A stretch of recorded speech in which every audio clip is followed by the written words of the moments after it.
after an inspirational near comeback by Lodi. Boy, it was a thriller to the finish, wasn't it? It sure was. The Lodi Blue Devils got a lot to be proud of. Down 17, looked like they just, you know, everything's going to be over for them, and they don't have any energy. Somehow they mounted this comeback and did a great job getting themselves back in the game and put it to one possession like 2 or 3 times there in the last minute. But just whenever you expend that kind of energy coming back, ultimately, a lot of times it's just not enough to finish it off. But credit to Lacrosse Aquinas Blue Goats for hanging tough, making the plays when they needed to, and congratulations to them on a gold ball. Well, Aquinas had the target on their back all season long. A lot of folks around the state knew Koenig was coming back, knew Conway was coming back, and a lot of people pegged them as one of the favorites to win the Division I state title. And just because you're pegged as a favorite doesn't make it easy, does it, Coach? Nope, you still got to put in all the time and effort and energy, and it's still got to bounce your way. And, you know, along with that, that's a real key factor that a lot of people don't remember. You need a little luck there to go along with everything else. Let's take a look at some of those second half highlights. Third quarter, the Blue Golds entered this one leading by 12, but then Lodi began the third quarter with 6 quick points. Second half, they went 7 for 14 from 3 ball, which was a huge difference in their comeback. But right after that, the Blue Golds answered with a 7-0 run of their own, and they eventually built the lead up to 17. Got Conway involved. He got shut out in the first half, scored 12 points in the second half. Here on the fast break, Conway slicing through defenders. He finished with 12 points. Fourth quarter, here's where it got interesting. The Blue Golds extending that lead. Conway with a dribble drive to the basket. That was the first possession of the fourth quarter. A huge position, put them up 19 there at that point, but then they just fell asleep. Oh, Sefrud got hot from beyond the arc. He was 5 of 11 from three-point range. Here he buries another one, and all of a sudden, a 17-point lead was down to 3 several times in that fourth quarter. But here's the final turnover that clinched it for Aquinas. Bronson Koenig dribbling out the clock, and the Aquinas Blue Golds are state champions. Only fitting that the ball is in his hands at the end. He guaranteed his coach or promised his coach that he wanted to win a state championship his senior year, and he's got it. All right, let's standing by with head coach Rick Schneider, and the winning Blue Golds is our Jake Zimmerman. Take it away. All right, guys, thanks. Well, Coach Schneider, I got to ask you, first of all, congratulations, but boy, oh boy, you're up by 19, and then you see it whittled down to 3. What are you thinking at that point? I got a little nervous. I think I aged a little bit the last about 5 minutes of that game, but I'm just glad we got off to a good start, built up a nice lead, and then I think we just got a little bit too comfortable. But, you know, the fact is Lodi's a great team. We knew they weren't going to go away. You know, they score the ball so well. They average 70-something a game, so we knew they were going to come back. It was just a matter of time. What can you say about your group of players, and especially your seniors? Well, I mean, they've meant so much to our program. You know, for a lot of them, this is their second gold ball. They wanted to go out getting another one. I'm just proud of them for making it happen. You know, throughout the course of a career, a season, and a game, you're faced with adversity. They faced the adversity today, they overcome it, and they still got the gold. All right, well, the players are having their picture taken over here with the gold ball, but let me bring them in here anyway. Michael, I mean, talk about, as you're holding this, what does this mean to you? This means everything, especially winning it 2 years ago and then being out last year with injuries. Just get back here, battling whatever we had to battle throughout the season. I mean, it means a lot. All right, let's bring Bronson in here. Now, we know darn well we're going to see you here again, but put your time at Aquinas into perspective now that it's done. Winning 2 state championships is really important to me, especially my senior year. It's kind of the same story as him when I was injured at the latter part of the season last year. And then winning it my senior year just means a lot to me. You know, not many people that has been through Aquinas has done that. So. All right, well, we're looking forward to seeing you again down here. And, guys, they are state champs once again. Send it back to you. Chris, you know that feeling, don't you? Yes, I do, and it's a special, special feeling. Chris, great working with you again in this tournament. Look forward to working with you again, or maybe even seeing you down here on a bench. Yeah, I appreciate the opportunity to do this and look forward to it every year, but I would like to be on the other side. I'd love to see you on the other side, too. Aquinas wins the Division III state title. Let's send it upstairs now. Bob Bradovich standing by.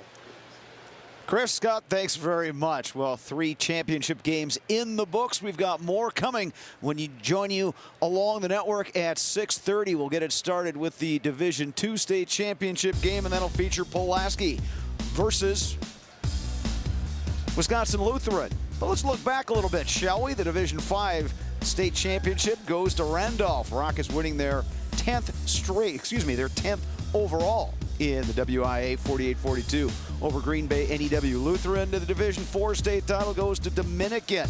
The Knights 57-44 over Auburndale. And the game you just watched, Aquinas over Lodi 53-48. When we return along the network at 6:30, it'll be the Division II game between Pulaski and Wisconsin Lutheran. We'll cap it off with unbeaten Germantown going after its second straight Division I title, but they'll have to take out a rugged team from Mukwonago at 23-4. That's going to do it for our afternoon session here on Championship Saturday. We hope you can join us at 6:30 when we bring you the championship games in Division II and Division I. For everyone on the broadcast, we say thanks very much for watching. We'll see you again at 6:30. Coach, congratulations, players. Congratulations on a state title. Can you reflect a little bit and tell us a little bit about the game and how you're feeling, and we'll open it up for questions. Go ahead. Okay. Well, we're probably, the best word to use is relieved. We obviously we got off to a great start, played real well. Lodi scores a lot of points, and so we were real pleased with the way we defended, primarily in the first half, doing a good job of keeping them kind of in check. And then we were pretty efficient on the offensive end. Second half, obviously they got it going, and hey, they're a great team. We knew they were going to come back. We kept talking about it. They're going to come back. You know, we haven't seen their best shot yet. These guys are going to keep coming at us, and they did. And they and we made it very interesting, and we're just glad we got out of here with a W. All right, we'll open up for questions. Hey, Rick, what does this performance, especially in the fourth quarter, say about your team today? The guy in the middle up there took one fourth quarter shot and hit a couple of free throws. It seemed like a good team effort in the fourth quarter, but what does this kind of say about your team? Well, you know, we just talked about adversity in the locker room now, and we felt like we faced a lot of adversity throughout the season. And I talked about how proud I am of them because they showed so much maturity in the way they finished the year, not just this game, but the way they finished our season the last 3 or 4 weeks. And so I think the end of that game sums some things up as far as us growing up and kind of getting it done. And our senior leadership was really the key to that because things weren't going our way. Things were tough. We created a little bit of that ourselves, but at the same time, you got to find a way to gather it, compose yourself, and finish it, and they did that. Rick, you mentioned you got a pretty veteran group. Was it pretty easy to tell them to keep attacking when they went on that big run? And it seems like that they continued to push it down. They continued to attack the paint, even though shots weren't falling for them. Yeah, we got a little hesitant for a while there, and that was really where we got ourselves into trouble. We started the fourth quarter out with a great possession. We did exactly what we wanted to do. We wanted to work a little clock. We never said we were stalling. It was work the clock, keep the lane open, get a layup. And we took a minute off the clock. We got ourselves a layup. It was when they started to double back that we got ourselves into trouble because we didn't do a good job of recognizing, hey, my guy left me. I need to come back to the ball and be available. And that's what hurt us. So, but thankfully, like I said, we stuck through it, we got through it, and we made free throws. Rick, 8 steals for Carson. What's he meant to this team this year? Well, what he did today was unbelievable. I mean, he had a handful of games this year where he played with that kind of energy, and that's why he starts, is because he's all over the floor. He's getting steals, he's getting rebounds, he's getting tips, he's stepping out on ball screens. That kind of energy, I mean, you just can't replace it, and so it becomes contagious. All of a sudden you get a steal, all of a sudden Bronson's knocking down a shot, so it becomes contagious and it helps the other guys out. Over to your left here. Hey, congratulations, guys. Rick, this is for all of you, perhaps just chime in on, there was a point in the season where you were not pleased with the way your team played. Everyone knows that. They didn't assume their roles. The chemistry wasn't there. Can you just reflect on when the light came on and when you maybe thought, well, maybe this team does have a chance to win a state championship? Well, we thought all year long we had a team that could win a state championship. That was the goal, as soon as the season started, was to win a state championship. We did go through some adversity. We had some things internally that we had to go through, and that's all fine. But our senior leadership, you know, and really it was two guys sitting next to me, and you know, pulling this thing together and kind of being the engine behind it. And some of that is being a senior and having that urgency. So as the regular season was winding down, that's when you could see it coming together. All of a sudden, I saw Bronson raise his level of play to just an incredible level. And that's really what got it going right there. Both Bronson and Mike, what was kind of going through your guys' mind? I imagine you started that fourth quarter thinking, you know, 8 minutes until we get to celebrate the state title. And then a few minutes later, you're only up by 3. What was kind of going through your mind in that run? And then Bronson also, what was going through your mind then again when you got that loose ball and were able to finally breathe a big sigh of relief? Those last couple of seconds? Yeah, well, when they made the run, I guess I was just telling my teammates to calm down. You know, we were fine. We still had the lead and everything, and just don't panic and just keep playing. And when I finally got that steal, you know, I was pretty relieved since there were only a few seconds on the clock. But I just told our guys to keep playing and try to be the best leader I could be, you know. And when we weren't really trying to stall the ball like he said, but we wanted to score it also and get in there and, you know, get the free throw line. So. Kind of like what he said. I mean, we gathered our guys together. We just said calm down because, I mean, so far we had the lead. We were attacking and we were playing great. So if we could just be strong with the ball and play how we know how to play, that we knew we could finish it off. Bronson, last year obviously was not easy for you with your thumb. Was it a thumb injury you had last year, or was it wrist? Thumb and tonsils. Yeah. Can you talk about how much you pushed yourself in the offseason to get yourself ready and get yourself prepared to be a leader on this team to hopefully get back here and win our state championship? Yeah, I definitely wanted to win a state championship my senior year like everyone else. And in the offseason, I just did what I always do is, you know, lift weights, you know, and try to prepare for the season, you know, in AAU and everything. And just like I said, get ready for this season and work. You know, I was kind of motivated, too, by you know, other teams coming here and seeing other teams win state and everything. And I just really wanted to get back here and win state, so I just worked really hard in the offseason to get back here. This is for both players. Was there a certain phase of this game that you thought you were going to have to win today to be able to prevail and get this championship? A certain phase over over the others? I'd have to say defense and rebounding. I mean, they're averaging about 70 points per game, so we knew that we had to shut them down defensively and try to limit their attempts to only one per possession. If we did that, we thought that we'd be fine going into this game. Pretty much same thing he said is just, you know, limit their shots. Box out is, you know, a big thing, rebounding and everything, to winning all championships, which is what he told me is defense and rebounding, and I thought we did a pretty good job of that down the stretch. And you know, we couldn't really control if that kid was just hitting fading 3-pointers. So, but I thought we did a pretty good job of it. Coach, could you just tell me what went into the decision to have Conway guard Shea instead of Bronson, and then Bronson, could you just tell me what you thought of your teammates' defense on Shea today? Well, we liked our matchups. You know, Michael's really athletic. He's long. He's a couple inches taller, and so we felt like he was going to be able to do a good job of keeping him in front. But also his length would affect him on the perimeter, and so that's why we decided to go with Mike. But you know, the other thing is, and I'm sorry, I'm forgetting his name. Moses. To be honest with you, I felt like in a lot of ways he was the heartbeat of their team. And so we decided to put Bronson on him because we felt like Bronson could do a good job of shutting him down as well. So, you know, we got two great athletes, two great players, and, hey, let's put them on their best two players and let's see what we can do. And in the first half, obviously, we were pretty successful with it.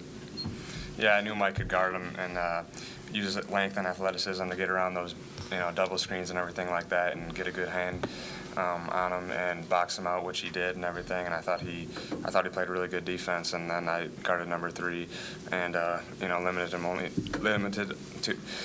him to only a few points. So I thought we did a pretty good job. For Michael and Bronson, for Michael and Bronson.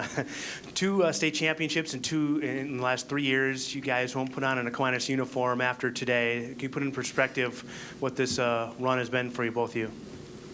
What it's meant? It's meant a lot to me, I guess. Winning 2 state championships at Aquinas, all the great players and teams that have come through here, it just means a lot to me. Winning 2 state championships, especially my senior year and my sophomore year, it's just a really good feeling, I guess. For me, I mean, sophomore year was great for the experience and everything. But then with me and Bronze being out last year, I just wanted to make sure that we could have a possibility to get back here this year. I mean, we've been playing together since 6th, 7th grade, so to finally get back to the state championship our senior year was huge for me. Coach, for you, can you talk about coming out of the timeout early in the third quarter when they had cut it to 6, because you guys went on a run from there that I thought, you obviously had to sweat it out late, but I thought that run was kind of the difference. And Michael, if you could add on to that, you had a big hand in that run coming out of that timeout. Well, we talked about composure. We said that the first 4 minutes of the second half, we wanted to come out and try to take complete control of the game, and then they came out and hit 2 threes on us to cut it to 6. So we talked about composure and just getting back out there, and it's time to make the run. Don't let this happen. Don't let it slip away right now. So. And I felt like we did that. All of a sudden we made a nice little run there to create a little bit of separation again. So. I came out in the second half. I mean, the first half, none of my shots were falling, but Coach and Bronson and other players were just telling me to keep going on the attack. And so in the second half, I did that. I felt like I had a mismatch with the guy guarding me, so I went at him, and they started to drop the second half. Rick, when they made their final run and the kids started hitting the threes, did you do anything different defensively? Start switching, start chasing, cut underneath, just to hold that? No, we were chasing on it. They made some tough shots, and then sometimes the ball just didn't bounce right our way either, and all of a sudden, they got a couple of more guys were just open because of that. So, no, we were trying to step on the screens. They were setting some stagger doubles and things, and so we tried to show maybe a little bit more. But other than that, we just had to continue to chase on them and try to get there, find a way to get there. I mean, those were tough shots. There were several of them that we were there. It wasn't a lack of defense. We were there. They made some tough ones, so hats off to them. We got time for one final question. Rick, I know you get asked this a lot, but how good has Bronson been for you guys, especially the last, this past season? How much better do you think he can get when he plays here full-time starting next year? Well, he's been the leader. I said it yesterday, 4 years ago. He came in and we handed the ball off to him and said, here we go. And, I just feel like, I've been fortunate enough to be in a gym with him for 4 years, and everyone else just gets to come and watch him play in a game, and I get to see him practice and work out on his own in the off season. And I've just watched him evolve as a player, and I've watched him evolve as a person, his maturity. And I think that Wisconsin is so lucky to get him, because he's going to be a great leader for him. He's ready for that, and I've seen him grow into that role and into that person, and I'm super proud of him. I'm going to miss him, but I'm super proud of him for where he's headed, and he's got a bright future. So the sky's the limit for him. I mean, it really is. That's how I feel. He's got some skills. His skill set is really special. We talked about that yesterday too. He can hurt teams in so many different ways, and so it's going to be a lot of fun for him. Appreciate you guys coming in. Congratulations on a state title. Thank you. Coach, I'd like to begin your portion of the media conference by getting your impressions of the game, and then we'll open it up for more questions. Go ahead with your comments.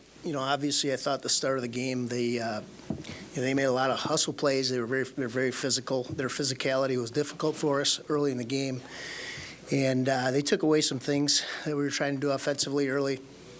And then it became a scramble game when we're down like that, and we had the right guy scrambling with the guy to my left. Our offense kind of became Chris, dribble down and shoot it. And I thought he was going to single-handedly bring us back almost.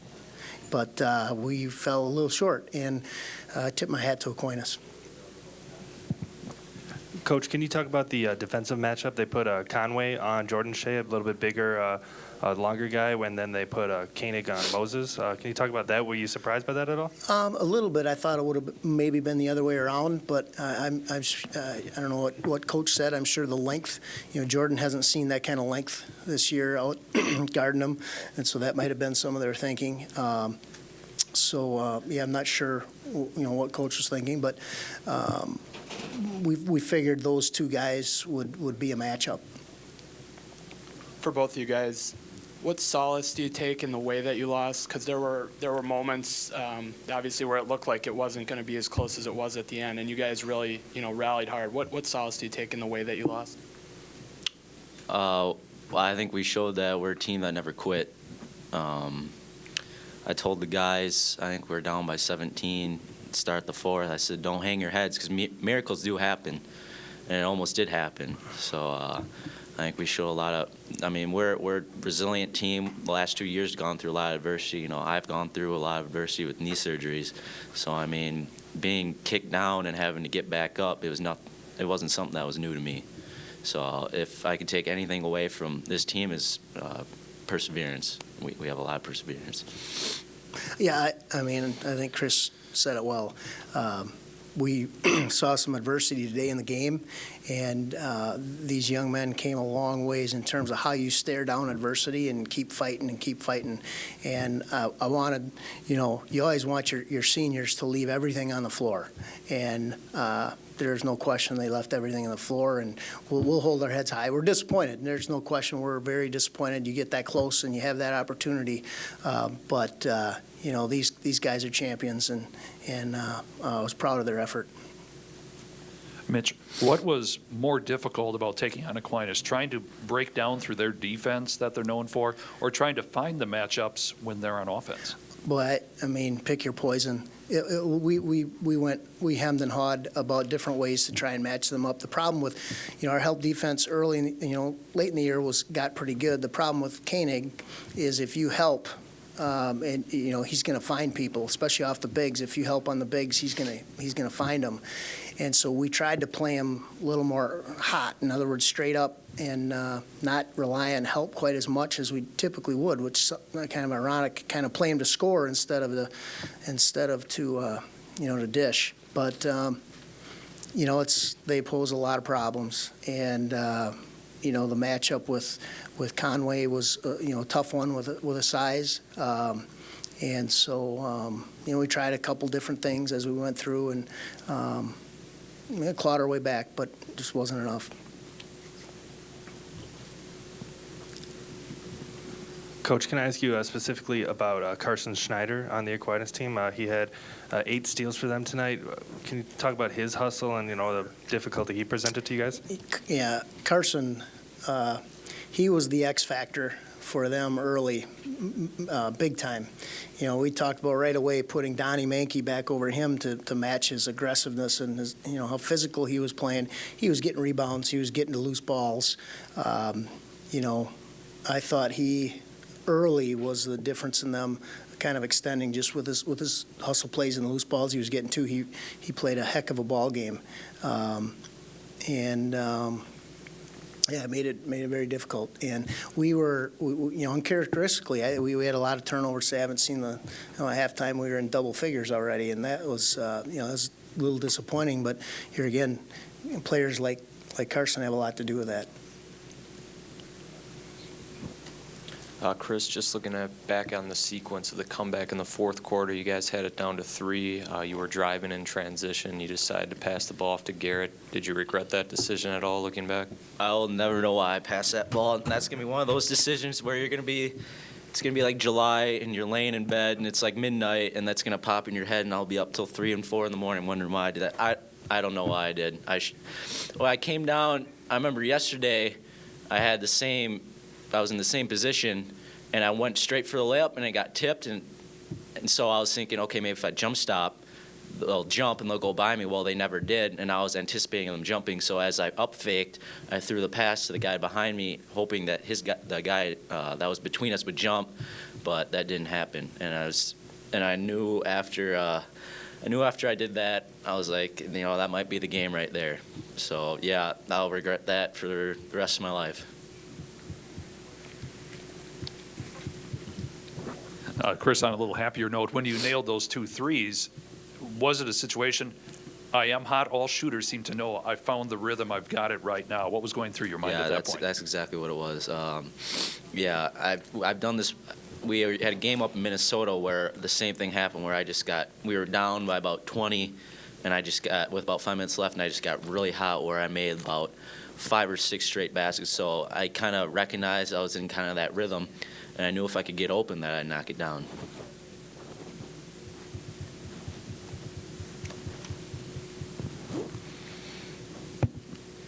Apologize if you kind of touched on this, but can you guys both talk about that run that you made? Obviously, you're down 19, and just you kept chipping away, and how are you guys feeling at that point? What did you feel that you guys needed to do to kind of continue to try to get yourself over the hump at that point?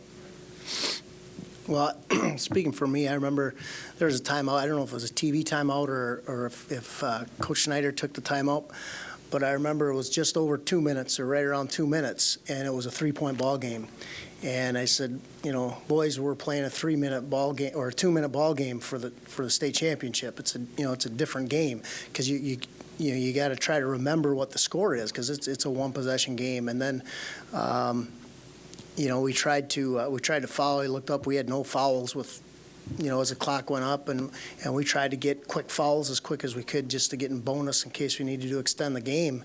And then all of a sudden, with 2 minutes to go, there we were, a one-possession game. So, that's the thing I remember about the spurt. And then I remember, geez, I hope Chris keeps getting runouts and pulls up from long range. He probably, has never shot it as much as I sometimes want him to, because when he's on, you saw what he can do. He is a fantastic shooter, and he's worked extremely hard to get to that level. So, like I said before, I thought he had some one of those miracle, magical state tournament runs there, and I thought that would be quite a story. And he darn near did it. We darn near did it. Yeah, I agree. Same thing.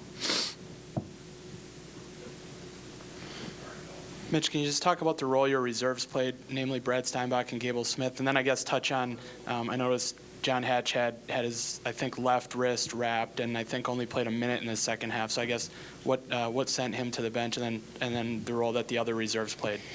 Well, Johnny took a hard. I don't know if there's a foul play on it, but he took a hard shot and fell on his wrist, and I haven't really talked to him a whole lot. And he may go get it X-rayed. Our trainer looked at it, said after halftime that he was, said that he was done. As far as our